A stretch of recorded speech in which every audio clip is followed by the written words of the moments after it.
नमस्कार साथियों, सैला यूपीपीसीएस पाठशाला में आप सबका स्वागत है। आज घटना चक्र के पूर्वावलोकन के क्रम में पॉलिटी को हम आगे बढ़ेंगे। इसका सबसे पहले चैप्टर को हम स्टार्ट करेंगे, भारत का संवैधानिक विकास। तो हम इसके प्रश्न उत्तर हम लोग शुरू करते हैं।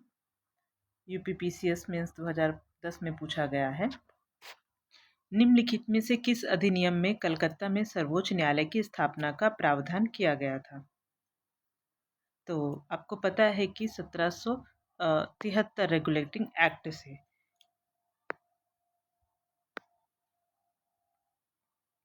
कलकत्ता में सर्वोच्च न्यायालय की स्थापना का प्रावधान किया गया था।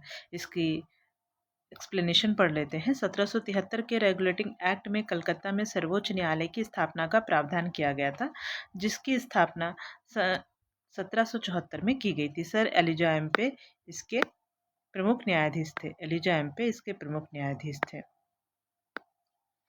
आगे बढ़ते हैं। प्रश्न नंबर 2, सर्वोच्च न्यायालय की स्थापना के संबंध में निम्नलिखित में से कौन सा कथन सही है? कलकत्ता में सर्वोच्च न्यायालय की स्थापना 1773 के रेगुलेटिंग एक्ट के द्वारा की गई। भी हमने पढ़ा, लेमेस्टर इस न्यायालय के प्रथम मुख्य न्यायाधीश थे, तो ये गलत हो जाता। आपको पता है कि इम्पे थे, तो इसका कौन सा आंसर सही होगा? केवल प्रथम सही होगा। नेक्स्ट क्वेश्चन है, सूची 1 तथा सूची 2 को सुमिलित कीजिए तथा सूचियों के नीचे दिए गए कूट से सही उत्तर का चयन कीजिए। नियंत्रण परिषद की स्थापना कब की गई? सर्वोच्च न्यायालय की स्थापना कब की गई? इंग्लिश मिशनरियों को भारत में कार्य करने की अनुमति कब दी गई थी? गवर्नर जनरल की परिषद में कानूनी सदस्य की नियुक्ति कब से स्टार्ट हुई थी?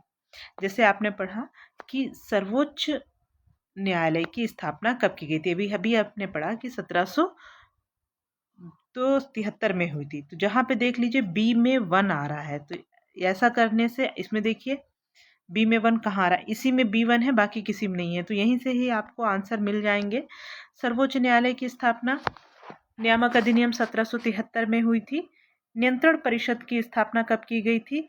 तो पिट्स भारतीय अधिनियम एक्ट 1784 के दौरान की गई थी। इंग्लिश मिशनरियों को भारत में कार्य करने की अनुमति कब थी? चार्टर 1813 से दी गई थी। और गवर्नर जनरल की परिषद में कानूनी सदस्य की नियुक्ति 1833 से दी गई थी। नेक्स्ट क्वेश्चन पे आइए। प्रश्न नंबर 4 है, निम्नलिखित में से किससे किन से भारत में अंग्रेजी शिक्षा की नींव पड़ी? आपको पता है कि 1813 का charter act, general committee of public instruction 1823, प्राच्यविद एवं आंग्लविद विवाद, तो कह रहा है कि इनमें से सही उत्तर को चुनिए। इसका आंसर है डी। इन तीनों के द्वारा ही अंग्रेजी शिक्षा की नींव पड़ी। इसका एक्सप्लेनेशन पढ़ लीजिए। ईस्ट इंडिया कंपनी ने ओरिएंटल शिक्षा की प्रचलित प्रणाली को हतोत्साहित किया तथा पश्चिमी शिक्षा और अंग्रेजी भाषा को बढ़ावा दिया। 1813 के चार्टर अधिनियम में भारत में शिक्षा के प्रसार के लिए प्रतिवर्ष 1 लाख रुपए खर्च करने का प्रावधान को अपनाया गया था। 1823 में general committee of public instruction का गठन किया गया, जिसकी जिम्मेदारी शिक्षा के लिए 1 लाख रुपए देने की थी। समिति में 10 यूरोपीय, जिसके अध्यक्ष लॉर्ड मैकाले थे। इसके बाद governor general Lord William Cavendish Bentinck 1828 से 1835 के शासनकाल में 7 मार्च 1835 को लॉर्ड मैकाले के प्रस्ताव को स्वीकृत कर भारत में अंग्रेजी को उच्च शिक्षा का माध्यम मान लिया गया। भारत में आंग्ल शिक्षा के समर्थकों के नेता ट्रेवलियन थे, जबकि H.T. प्रिंसेप प्राच्य शिक्षा के समर्थकों को नेतृत्व करता था। नेक्स्ट क्वेश्चन पे आइए। किस अधिनियम द्वारा ब्रिटिश सांसद ने चाय और चीन के साथ व्यापार को छोड़कर ईस्ट इंडिया कंपनी के भारत के साथ व्यापारिक एकाधिकार को समाप्त कर दिया गया था? 1813 के चार्टर एक्ट से। 1813 के चार्टर अधिनियम के माध्यम से ब्रिटिश संसद ने चाय और चीन के साथ व्यापार को छोड़कर ईस्ट इंडिया कंपनी के भारत के साथ व्यापारिक एकाधिकार को समाप्त कर दिया गया था। ठीक है, जबकि 1833 के चार्टर अधिनियम द्वारा कंपनी के समस्त व्यापारिक कार्य समाप्त कर दिए गए थे। नेक्स्ट प्रश्न नंबर 6, चार्टर एक्ट 1813 के संबंध में निम्नलिखित कथनों पर विचार कीजिए। इसने भारत में ईस्ट इंडिया कंपनी के व्यापार एकाधिपत्य को, चाय का व्यापार तथा चीन के व्यापार को छोड़कर समाप्त कर दिया था। बिल्कुल सही। अभी हमने 5वें क्वेश्चन में इसका एक्सप्लेनेशन पढ़ा है। इससे कंपनी द्वारा अधिकार में लिए गए भारतीय राज्य क्षेत्रों पर ब्रिटिश राज की संप्रभुता को सुदृढ़ कर दिया गया। ये भी सही था। भारत का राजस्व अब ब्रिटिश संसद के नियंत्रण में आ गया था। ये अभी नहीं हुआ था, तो इसका कौन सा कथन सही है? पहला और दूसरा सही है। नेक्स्ट क्वेश्चन है, 7वें नंबर का प्रश्न है, किस अधिनियम ने भारतवासियों को अपने देश के प्रशासन में कुछ हिस्सा लेना संभव बनाया? किस अधिनियम ने भारतवासियों को अपने देश के प्रशासन में कुछ हिस्सा लेना संभव बनाया? इसका सही आंसर है चार्टर एक्ट 1833। चार्टर एक्ट 1833 की धाराओं में सबसे महत्वपूर्ण धारा संख्या 87 थी, जिसमें यह कहा गया था कि किसी भी भारतीय अथवा क्राउन की देशज प्रजा को अपने धर्म, जन्म स्थान, वंशानुक्रम, वर्ण अथवा इनमें से किसी एक के कारणवश कंपनी के अधीन पद अथवा सेवा के अयोग्य नहीं माना जाएगा। ठीक है। अब जो ब्रिटिश शासन के समय में जो भी अधिनियम पारित हुए हैं, इनके विषय में हम पढ़ लेते हैं कि कौन कौन से अधिनियम पारित हुए हैं। इनके क्वेश्चंस को हम पढ़ना शुरू करते हैं। पहला प्रश्न है, निम्नलिखित में से किस अधिनियम के अंतर्गत भारतीय विधान परिषद को बजट पर बहस करने की शक्ति प्राप्त हुई? भारतीय विधान परिषद को बजट पर बहस करने की शक्ति प्राप्त हुई। इसका सही उत्तर है बी, भारतीय परिषद अधिनियम 1892। इसका एक्सप्लेनेशन देख लीजिए। 1892 के भारतीय परिषद अधिनियम ने विधान परिषद के कार्यों में वृद्धि की। इसके तहत बजट पर बहस करने की शक्ति दी गई, परंतु मतदान का अधिकार नहीं था। ये याद रखिएगा। इस अधिनियम के तहत 6 दिन की पूर्व नोटिस पर कार्यपालिका से प्रश्न पूछने की अनुमति दी गई। नेक्स्ट क्वेश्चन है, दूसरा नंबर प्रश्न है, ब्रिटिश भारत में सांप्रदायिक प्रतिनिधित्व की व्यवस्था निम्नलिखित में से किस अधिनियम के द्वारा की गई थी? मार्ले मिंटो सुधार 1909। कहा जाता है यहीं से ही सांप्रदायिक प्रतिनिधित्व की नींव डाली गई थी।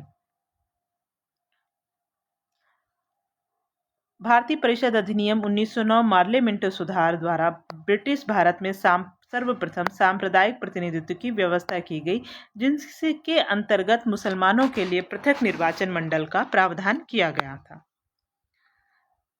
प्रश्न नंबर 3 देख लीजिए। निम्नलिखित में से किस अधिनियम द्वारा भारत में संघीय न्यायालय की स्थापना की गई? भारत में संघीय न्यायालय की स्थापना की गई। उपयुक्त में से कोई नहीं, क्योंकि 1861 में नहीं हुआ था, 1909 में नहीं हुआ था, 1919 में नहीं हुआ था। भारत में संघीय न्यायालय की स्थापना 1 अक्टूबर 1937 को भारत सरकार अधिनियम 1935 के अंतर्गत की गई थी। ये याद रखिएगा, बहुत बार पूछा जाता है। और इसके प्रथम मुख्य न्यायाधीश सर मैरिस ग्वेयर थे।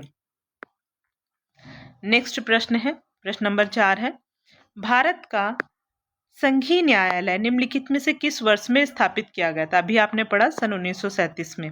बी नंबर इसका प्रश्न सही है। 5वां प्रश्न है, केंद्र में द्वैध शासन, केंद्र में पूछ रहा है, द्वैध शासन किस अधिनियम के अंतर्गत स्थापित किया गया था? भारत सरकार, तो इसका सही उत्तर है सी, भारत सरकार अधिनियम 1935। इसका एक्सप्लेनेशन पढ़ लेते हैं हम लोग। भारत सरकार अधिनियम 1935 के अंतर्गत केंद्र में द्वैध शासन, एक नए अखिल भारतीय संघ की स्थापना तथा प्रांतों में द्वैध शासन व्यवस्था को समाप्त करने का प्रावधान किया गया। आपको पता है कि प्रांतों में द्वैध शासन का उपबंध 1919 के अधिनियम द्वारा किया गया था। केंद्र में द्वैध शासन के तहत संघीय विषयों को 2 भागों में बांटा गया था, आरक्षित और हस्तांतरित। नेक्स्ट क्वेश्चन है, क्वेश्चन नंबर 6 है, निम्नलिखित में से किस अधिनियम ने केंद्र में द्वैध शासन प्रणाली को स्थापित किया था? अभी हमने पढ़ा भारत शासन अधिनियम 1935। नेक्स्ट क्वेश्चन है, प्रश्न नंबर 7, 1919 के भारत शासन अधिनियम निम्नलिखित में से कौन सी प्रमुख विशेषताएं हैं? पूछ रहा है 1919 के भारत शासन अधिनियम की निम्नलिखित में से कौन सी प्रमुख विशेषता या विशेषताएं हैं? पहला है प्रांतों की कार्यकारी सरकार ने द्वैत शासन की व्यवस्था की। अभी हमने 5वें प्रश्न की एक्सप्लेनेशन में पढ़ा, तो ये तो सही है। फिर पूछ रहा है दूसरा, मुसलमानों के लिए पृथक सांप्रदायिक निर्वाचक मंडलों की व्यवस्था। नहीं, ये गलत है, क्योंकि हमने ऊपर पढ़ा इसकी व्यवस्था 1909 में की गई थी, है ना। केंद्र द्वारा प्रांतों को विधायनी शक्ति का हस्तांतरण किया गया था। तो पहला और तीसरा इसका आंसर सही है। क्वेश्चन नंबर 8 पढ़ लेते हैं। निम्नलिखित में से किसने भारत में प्रांतीय स्वायत्तता की शुरुआत करी थी? भारत सरकार अधिनियम 1919 के द्वारा भारत में प्रांतीय स्वायत्तता शुरू की गई थी। प्रश्न नंबर 9 है, भारतीय विधान पालिका प्रथम बार द्विसदनी कब बनाई गई थी? भारतीय विधान पालिका प्रथम बार द्विसदनी कब बनाई गई थी? 1919 के भारत सरकार अधिनियम द्वारा। इसका पढ़ लेते हैं, इसका एक्सप्लेनेशन पढ़ लीजिए।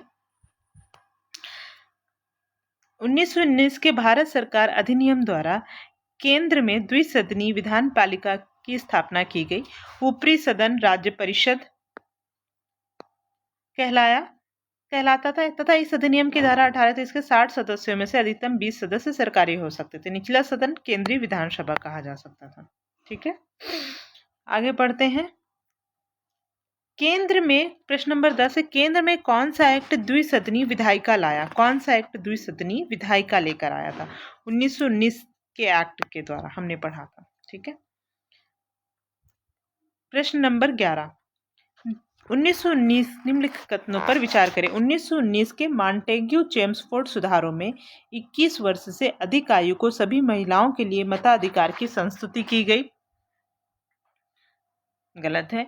1935 के गवर्नमेंट ऑफ इंडिया एक्ट में विधानमंडल में महिलाओं के लिए आरक्षित स्थानों का प्रावधान किया गया। कह रहा है उपयुक्त में कौन सा सही है? तो उपयुक्त में केवल बी सही है, केवल 2।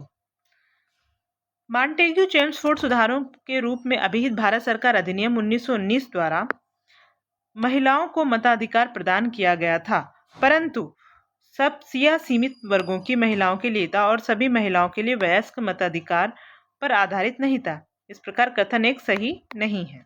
ठीक है, 1935 के भारत सरकार अधिनियम द्वारा सांप्रदायिक निर्वाचक प्रणाली का विस्तार करते हुए दलित वर्गों, महिलाओं और श्रमिकों के लिए पृथक निर्वाचक मंडलों का प्रावधान करते हुए विधानमंडल में स्थान आरक्षित किए गए थे।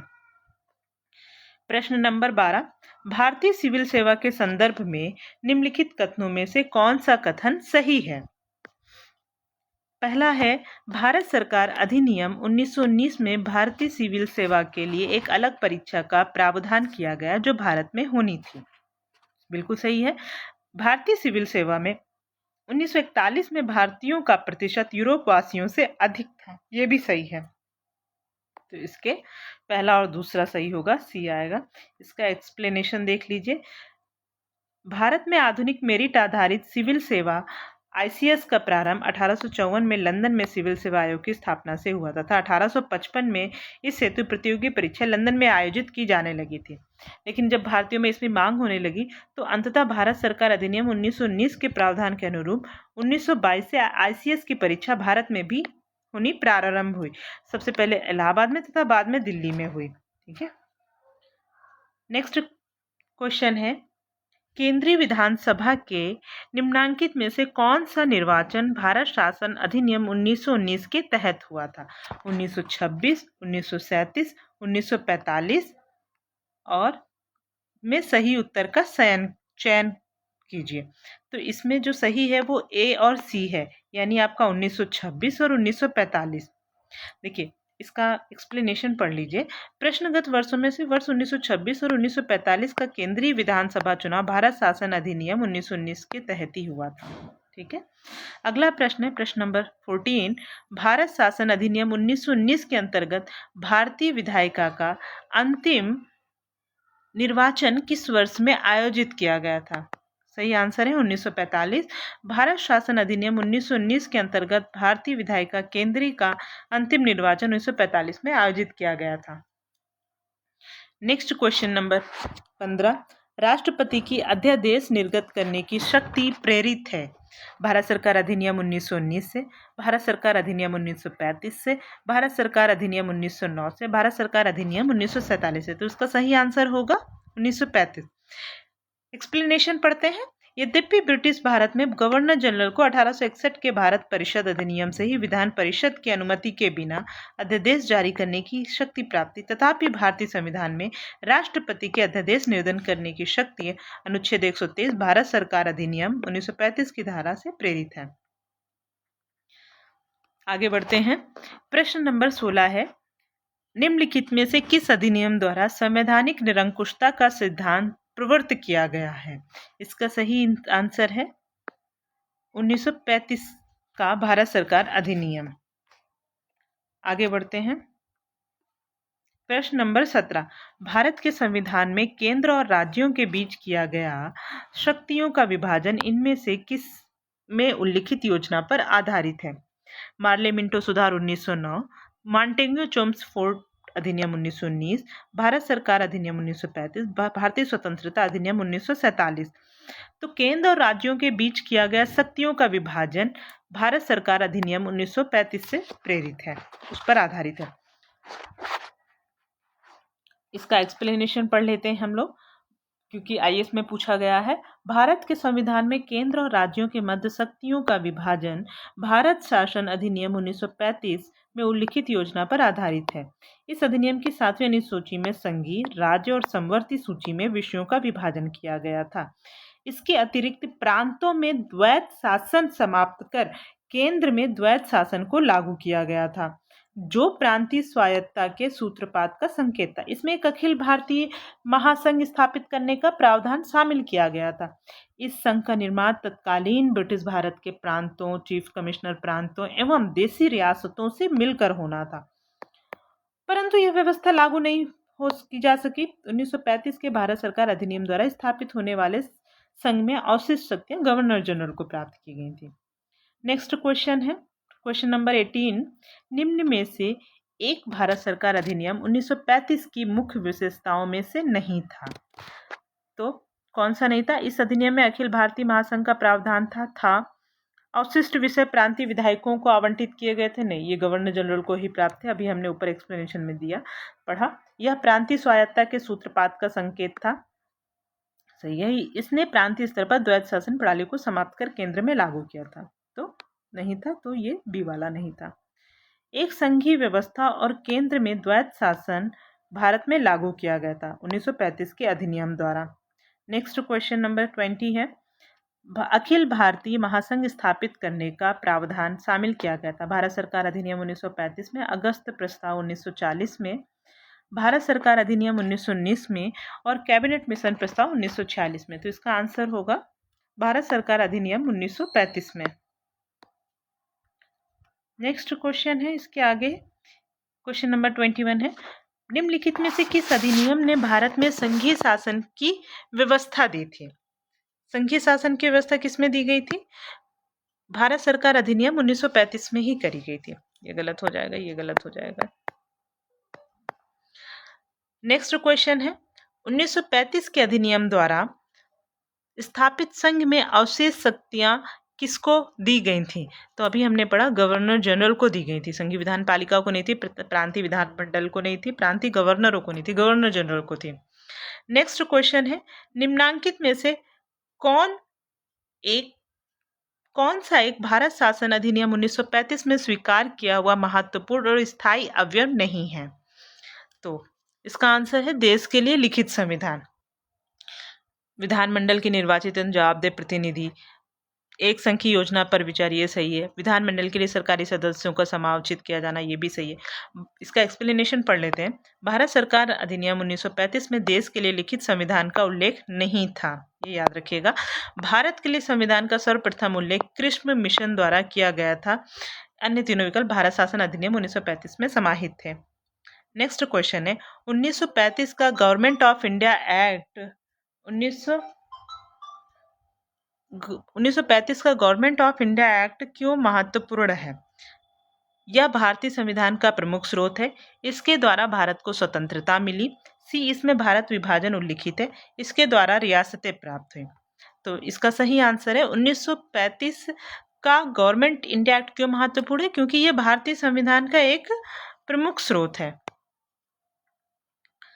ठीक है, आगे बढ़ते हैं। क्वेश्चन नंबर 25 है, निम्नलिखित अधिनियमों में से किस अधिनियम के फलस्वरूप बर्मा भारत से अलग हुआ था?